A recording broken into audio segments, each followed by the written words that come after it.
Hello, my name is Erwin Eisenstein, and I'm here today, and my show is Justice in America.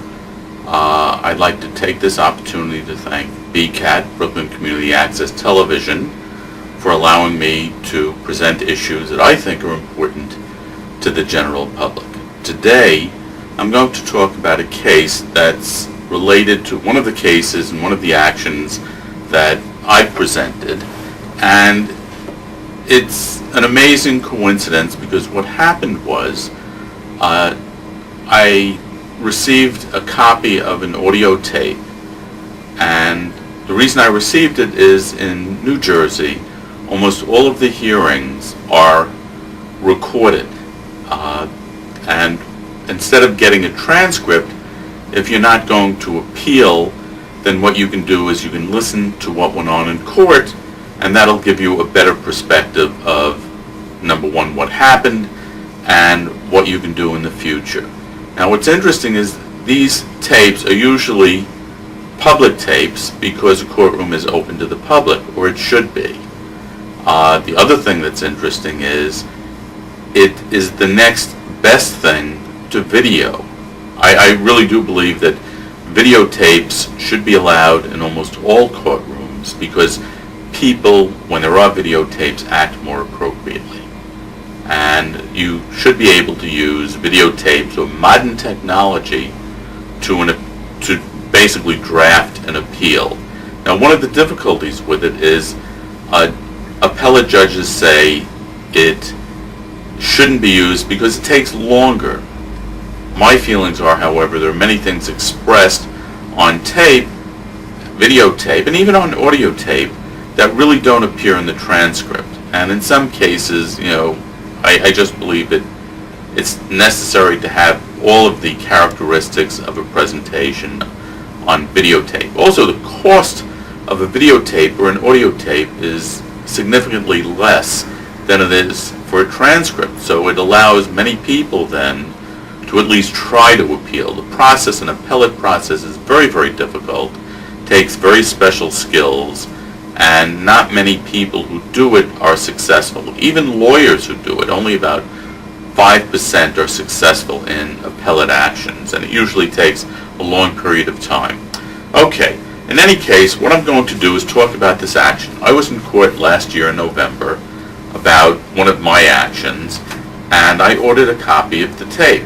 And what was interesting is, before the hearing, you had a group of people in there talking about a minor who evidently was having some difficulty, and people were concerned about, well, what do we do now? How are we going to pay for it? Who's responsible for it? And I later learned, and it sort of got the gist, that evidently there were some errors, and someone, a minor, was evidently held beyond the time period that he should have been held. And that's called maxing out. And usually maxing out relates to if someone is held in a jail or a juvenile detention, they usually are held for a set period of time. In this case, he evidently had maxed out and got lost in the system, and this is what I'm going to talk about. I'm also going to talk about what happened and what happened to me when I tried to report this incident to several different people.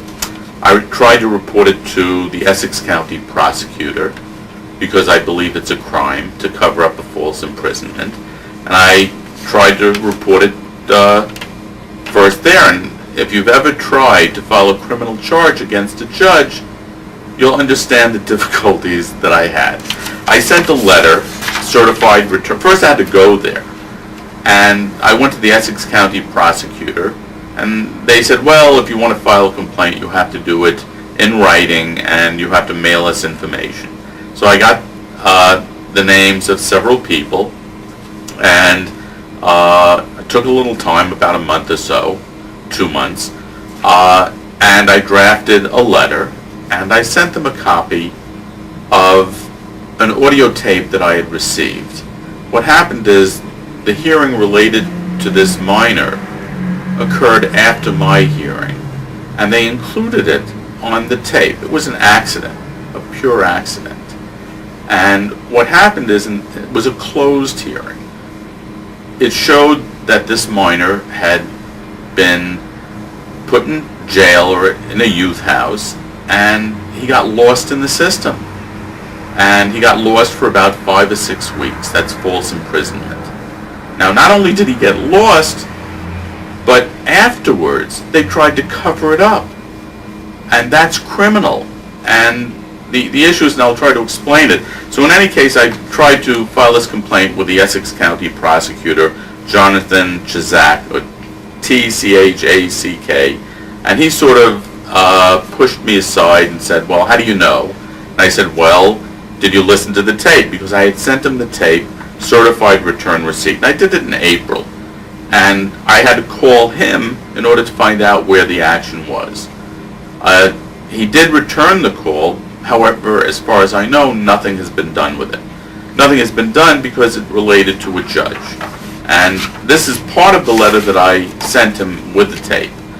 Prior to my hearing on November 9th, 2000, several representatives from several county and state agencies were reviewing an action in the open courtroom.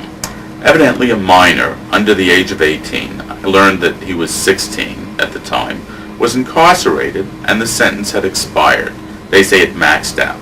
They did not know what to do with him, so they continued to keep him locked up. Each of the agencies, at least what I heard, was concerned with the cost of locating the minor in a home or with one of his parents, and therefore no action was taken, or at least not up to this point. Later, Judge Troiano, in a closed hearing, where the party, the person who was in prison or was locked up, and I found out also, they evidently were trying to place him in a youth home, was not represented. I thought he wasn't represented by counsel. I later found out that his counsel was there, but didn't appear to be competent because she was going along with the cover-up of the false imprisonment, and I thought that was outrageous. Suggested that they hold him until other issues could be resolved. Effectively, James Troiano, was participating in the false imprisonment of a person who had already complained that there was no reason for him to remain in jail. Now, that's what I wrote initially, and I had listened to the tape, but I really, it's very hard sometimes to transcribe from a tape, so I didn't really get the full gist of it until I really transcribed it. I did that a couple of days ago. But in the meantime, I had also filed a federal action in Newark, in New Jersey.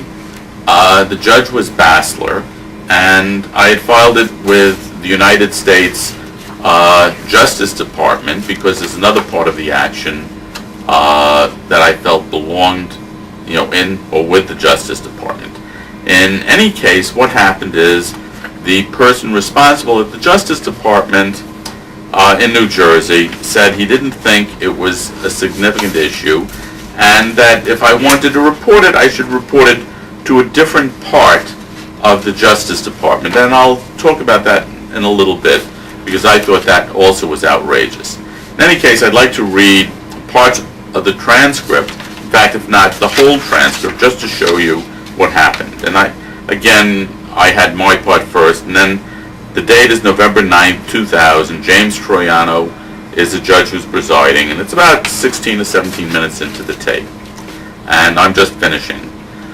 Mr. Troiano says, Mr. Eisenstein, I have to ask you to leave the court. I have other matters to address. Thank you, and have a nice day. And I say, very good. Then he says, after I'm out of the courtroom, and I guess the other parties came into the courtroom, Malik Cooper was not there. It's state in the interest of Malik Cooper, correct? And someone else says, correct, Your Honor. Troiano says, since we're on the record, let's get everybody's name, okay? Starting from my right, yes, ma'am. And she says, K. Ferguson Dyfus.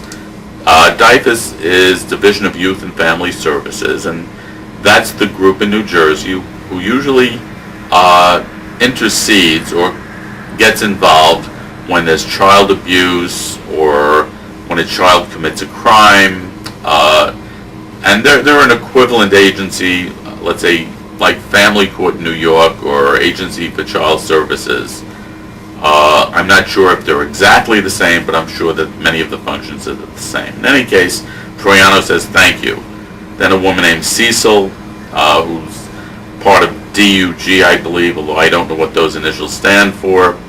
And then an attorney on behalf of Malik Cooper, also identifies himself. And then someone named Robert on behalf of Juvenile Justice Commission, and another woman. Essentially, where we're at is JJC, which is the Juvenile Justice Commission and Division, have managed to obtain an appointment at Capital Academy for Malik yesterday. And Troiano says, when? And the woman responds, today. Evidently, Capital Academy is a place where they place children after they get out of juvenile detention. Mr. Mercado was on the way here to transport him down to that interview. If in fact he is acceptable to them, Your Honor, he'll stay. If he is not acceptable, he will be brought back to the Juvenile Detention Center until Monday, when we can figure out the next step. And you have to realize I don't know what happened to Malik. I haven't gotten in contact with him. I don't know where he is. So if any of you have any idea, I believe that someplace in Newark or later, if he's in Capital Academy, you can try to find out. In the meantime, Your Honor, I would like to note that Mr. Merced's men are also working with the father to see if we can get him to cooperate, at least on an interim basis, so that we can find some other place that will be appropriate other than Capital Academy, if in fact they reject him. So they're not sure whether this place is going to accept him. The judge, James Troiano, says, do you have any information as to the max date of return? The max date, again, is the maximum amount of time someone should be spending in a youth house.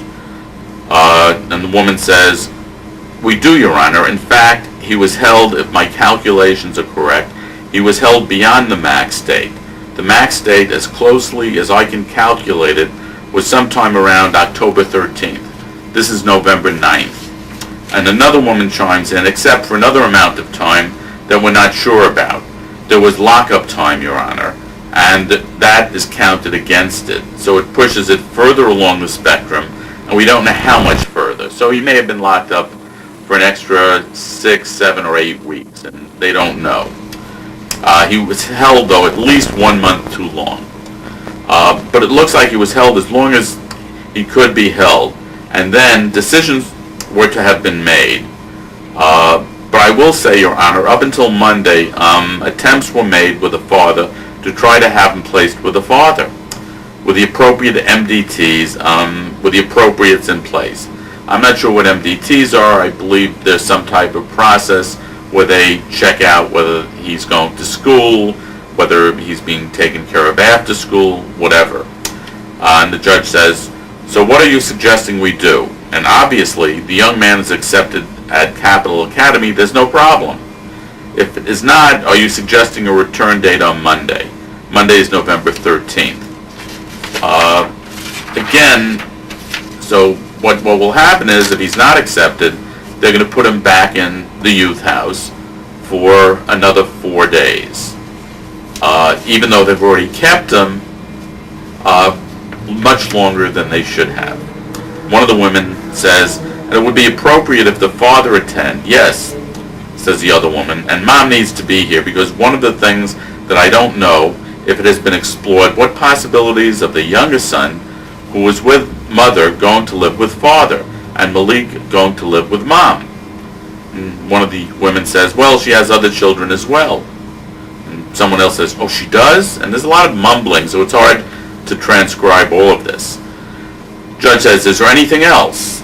And one woman says, Your Honor, I think that if you could get the addresses of both mom and dad, I think that JJC, which is Juvenile Justice Center, is probably going to take the responsibility of notifying them for Monday. And this is more mumbling. And Troiano says, are you in on Monday? Evidently one of the attorneys or one of the parties may not be in. And I think the attorney says, Your Honor, I'm in the office. He says, you're not in court? And she says, it doesn't matter, I'll come over.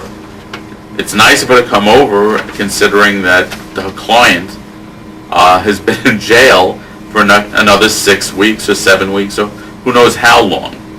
And there's some more mumbling, and Troiano says, it is easier to do in the afternoon. Do you think we could do it in the afternoon?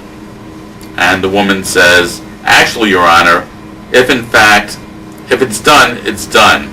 I'll give you an order now that says if he is into Capital Academy, he goes there.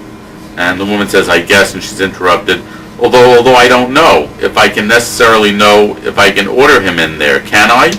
And that's James Troiano saying, can he order Malik in there? There's a question, if Malik doesn't want to go to Capital Academy, what happens to him? I don't know. These are issues I think that, should have been decided beforehand. But one of the other things that comes up, and we'll go into that later, in other words, for an order of the court ordering him into it, right? And the woman attorney says, you can order the transportation.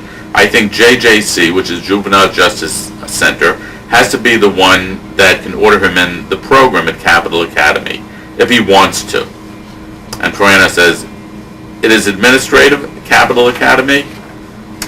Your Honor, in response to the other question, I believe that maybe the morning is possible, because if he's not accepted, then we'll have to be working on this as early as we can to make alternative arrangements. And Troiano says, well, I'm here all day, okay? So I trust you're going to do what you have to do. When you're ready and you need me, I'll be here. I'm just doing a bunch of stuff here, just nonsense, okay? Woman says, okay. And Troiano says, so you need an order from me now that orders the child released from the youth house to the Juvenile Justice Commission to be taken to Capital Academy and to be interviewed on and to be released from the youth house if they accept him, correct? The woman says yes, and not to be returned. And Troiano says, and not to be returned if accepted. Okay. And the woman says, right. And Troiano says, if not, he gets returned to the youth house by JJC, Juvenile Justice Commission, as opposed to the Essex County Sheriff. We're not dealing with them, and we set this up for Monday for a hearing at 9 o'clock in the morning. I order mother and father to be here so that they see that I get, Tina, get the names, you have the names for the mother and father, and that's all I can get you at this time, right? And the woman says, the division has indicated that they would provide the names. I'm sure we have them. Troiano says, do you have them someplace at hand? So that, and the father's address, and he gives the father's address, and I'm not sure I should give that on TV. What's his name? He gives the father's name. Now, I'm not worried about the address. I just want to make sure the father and the mother, what's her name, and they give her name also, are here. All right, that the mother and father be present in court on Monday. We want them present so that we don't give them any outs. And they're talking about giving the parents outs when in effect they screwed up. They kept him for a period of time. In any case, Troiano says, okay, where's Capital Academy? It's in Trenton. It's in Mercer County, actually. And Troiano says, okay. And now I think Malik's attorney says, Your Honor, one final thing. I did speak to Malik. He is aware of what's going to happen. In other words, someone must have told him about Capital Academy. As long as he understands that we're not leaving him, unattended. We're keeping a very close eye on him, all right? And the attorney says, I think it's, Malik is not happy. And the woman says, no. I'm sure he's not happy, says Troiano. All right, please try your best. With tomorrow, I'm not even specifically thrilled about waiting until the weekend. I want that known for the record, and that as far as I'm concerned, it's not good. He didn't say that, but that's what Troiano is saying. We are all treading on thin ice to keep a young man who has maxed out on his sentence locked up in the youth house simply because someone dropped the boat, okay? The ball, excuse me. But let's hope. I'm always an optimist. I'm hoping tomorrow brings us more pleasant news. The woman says, Your Honor, and Troiano says, let's hope also that Malik doesn't put 2 and 2 together, because if he does, we run into a whole nother set of problems. And the woman says, well, I have a funny feeling that he may have. And Troiano says, he's not a young man anymore. he's 16, and that's where the tape, as far as the one I got, ended. May have gone on further than that, but I thought that was sufficient to make a determination that a youth, a 16-year-old, I'm pretty sure Malik is a minority kid, who really didn't have parental control, so he's sort of left out there on his own, was left in a youth house for an extra 4, 5, 6 weeks, and they're covering it up. His own attorney is in that courtroom, and she is conspiring and acting complicitously with the judge to say, okay, yeah, we'll try to fix this now, but didn't do anything when Malik should have gotten out of jail. And, this really is criminal. And I imagine this happens much more frequently than just this tape coming to me, but since these are all closed hearings, they get away with murder. And the funny incident is, realize I sent this to the New Jersey Attorney General, the Essex County Prosecutor. I also sent a copy of this tape to the federal judge involved, Bassler, William I. Bassler in Newark, and I also sent it to the U.S. Justice Department, and it appears that none of them think it's significant. This was to Robert J. Cleary, United States Justice Department. I guess he's the head person in New Jersey, in northern New Jersey, as a member of the Justice Department. And my position is, I can't understand why they're covering up a false arrest, or at the very least, even if it's not a false arrest, a false imprisonment, and why they're effectively preventing, or someone, if Malik had a private attorney, that private attorney would sue because those are civil rights violations. He's been kept in jail. If it were your child, what would you do? Even not having him, be my child, I know this, there was no reason, number one, to let those people off the hook. They should have found him an alternative placement, not leave him in a youth house. And this, again, I wrote this letter to Stuart A. Minkowitz, and I sent him a copy of the tape. Minkowitz is also United States Attorney General's office. He's, I guess, an assistant attorney general in Newark. And his position was, well, we don't really handle that. Why don't you send it to Washington? And I don't know, maybe I'm in the wrong country. I thought this was America, and there was justice. And because of all of these incidents, I believe you have to have some control over the legal profession and the judiciary, who, as far as I'm concerned, to cover up, basically protect, each other, and violate their oaths to protect the public. And I think that's what I want to say about this action. Thank you, and I'm going to go for now. Have a good day. Hello. I was going to do just a little more about this, and there are a few different areas. Realize ordinarily I may not have standing because I'm not an attorney, and I can't bring an action for Malik. However, because of a quirk in the law, and because of a strange thing, I believe I do have standing and can at least raise issues. And let me just give you a part of this. And I'm trying to get this in the federal court. The Justice Department suggested that the action be dismissed. And let me tell you what the action is. I filed a false claims action.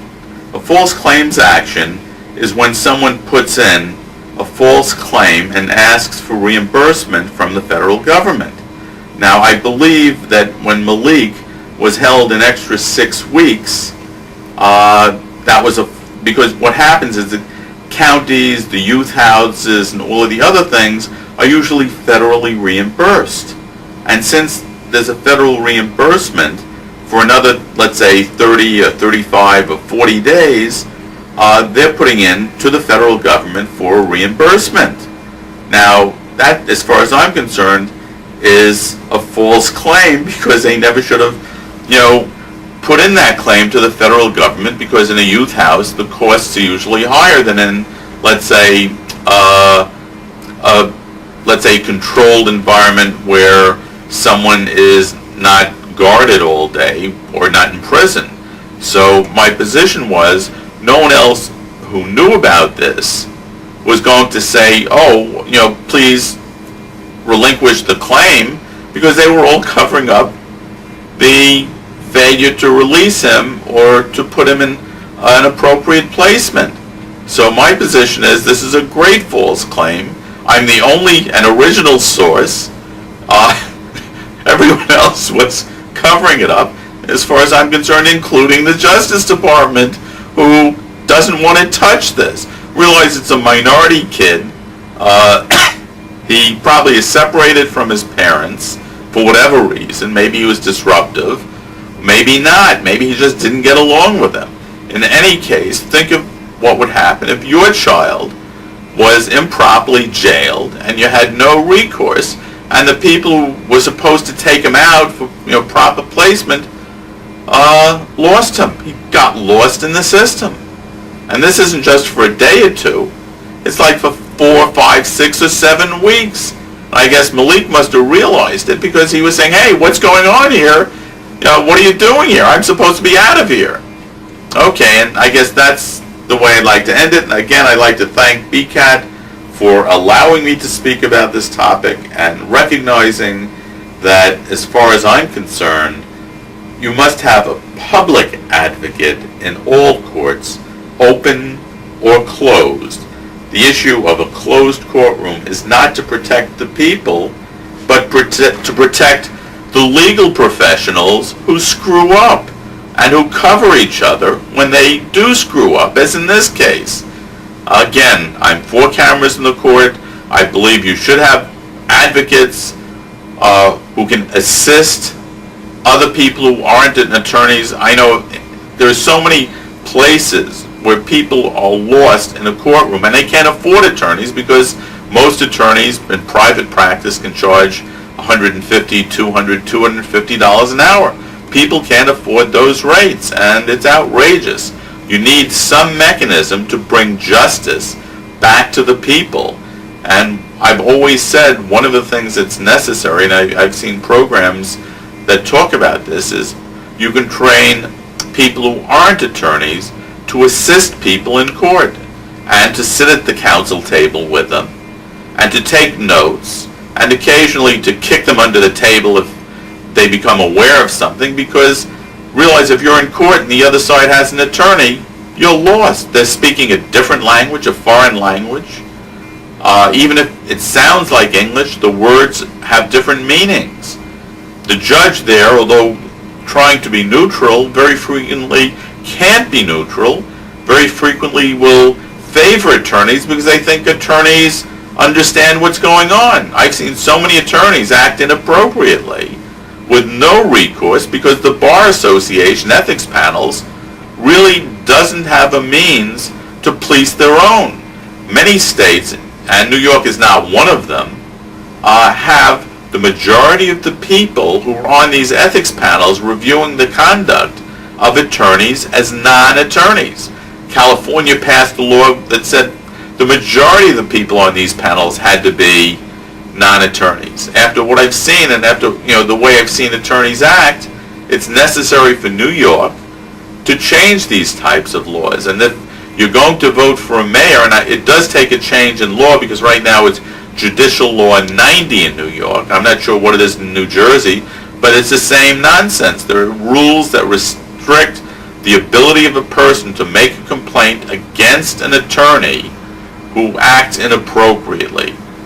In other words, they'll say, well, the action isn't over yet, or the attorney wasn't your attorney, he was your opposition. As far as I'm concerned, I very infrequently have seen any opposing attorney file a complaint against a judge, file a complaint against an opposing attorney.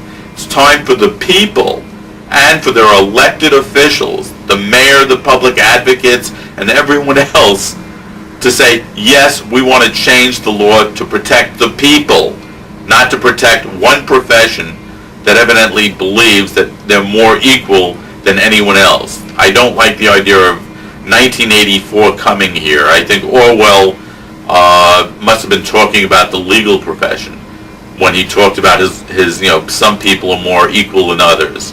And on that note, thank you and good night. And again, we're at BCAT, and this is Justice in America, or Injustice in America.